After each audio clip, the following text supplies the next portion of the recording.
Todos sabemos que la enfermedad celíaca tiene que ver con la intolerancia al gluten, algo que nos trae serias dificultades para la salud. Así que hablamos con el doctor Julio Alberto Zumay, reconocido gastroenterólogo de Martínez, que nos cuenta cuáles son las causas, cómo se diagnostica, cuáles son los tratamientos. Escuchemos qué nos cuenta.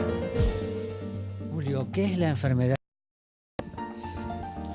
Bueno, la enfermedad celíaca es una enfermedad de absorción alterada a nivel del intestino.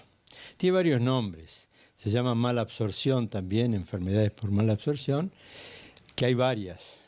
Hay unas que se llama SPRU, este se llama también SPRU no tropical, a diferencia que el SPRU tropical, que es parasitario.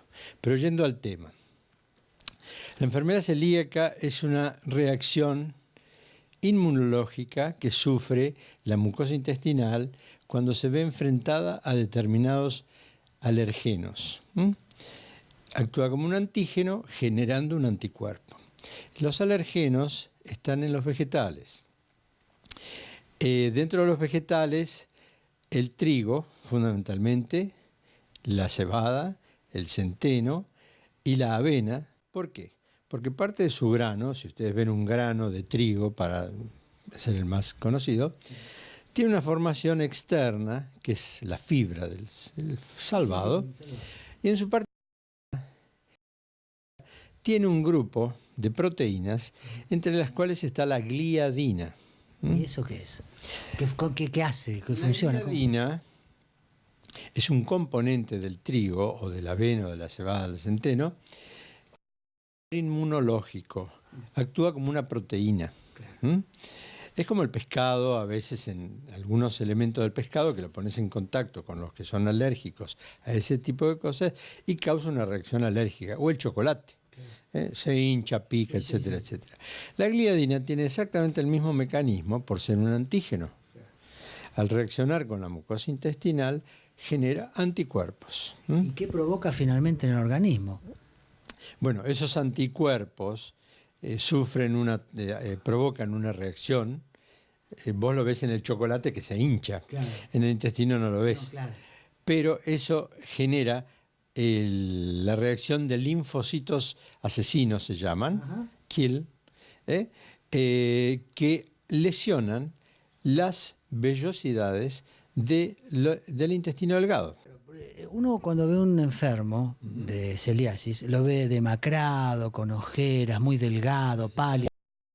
Es un paciente que tuvo contacto con la gliadina, acható o atrofió sus vellosidades intestinales y el proceso de absorción de alimentos, proteínas, minerales, etcétera, etcétera, se altera.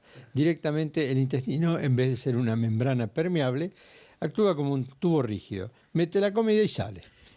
Por eso se iba. Ahora, el tema es el siguiente, o sea, ¿el celíaco resuelve este problema únicamente con una dieta?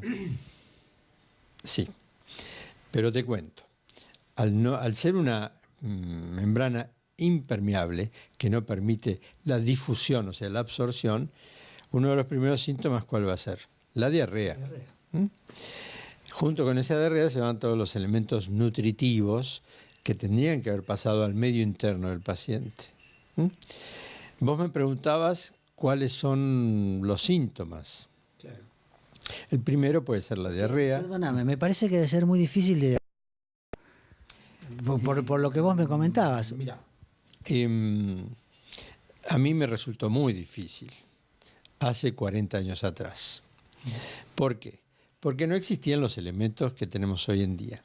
Te diría 20 años atrás, este conocimiento de la gliadina estaba, etcétera, etcétera, claro. Pero no había la forma de hacerlo en forma incruenta, claro. Sin lesionar al paciente. 30, 40 años atrás, cuando se sospechaba una enfermedad celíaca, que no era muy frecuente, claro. Pero ojo, no es que no fuera frecuente la enfermedad. El médico aún no tenía la óptica para la detección precoz de este tipo de enfermedad. Y no tenía la óptica porque no había los elementos complementarios como para poder hacerlo. Pasaba por otra patología. Entonces se le hacía una biopsia a ciegas, claro. con grandes riesgos de perforación intestinal, etcétera, etcétera. Además, se suponía inicialmente que era una enfermedad privativa de los chicos. ¿Mm? Con el tiempo se ve que hay adultos que también la tienen. O que la tuvieron siempre. Sí. No tanto. Te dejo constancia que es una enfermedad hereditaria. Ah, sí. Sí, tiene un fuerte poder de transmisión de generación en generación. ¿Y se despierta en cualquier momento o ya naces con...? Mira, la enfermedad está. ¿Por qué no se ve de entrada en los chicos? Porque en los lactantes habitualmente no le das cereales. Cuando empieza la época de la ingesta con cereales, ahí empiezan a aparecer los trastornos. Son chicos que empiezan que se hincha la panza, que le duele la panza, que a veces tienen alguna diarreíta, pero donde más se pone en evidencia es cuando empiezan a acercarse a la edad de la pubertad. En las chicas es más fácil la detección, o se sospecha más hoy en día, la óptica años atrás era diferente. ¿A raíz de qué? Empiezan a tener problemas de las que ya menstruan, de que empiezan a menstruar, se suspenden, empiezan con cuadros de anemia. Entonces ahí el médico, que ya más o menos está avisado y avesado en este tema, debe sospechar.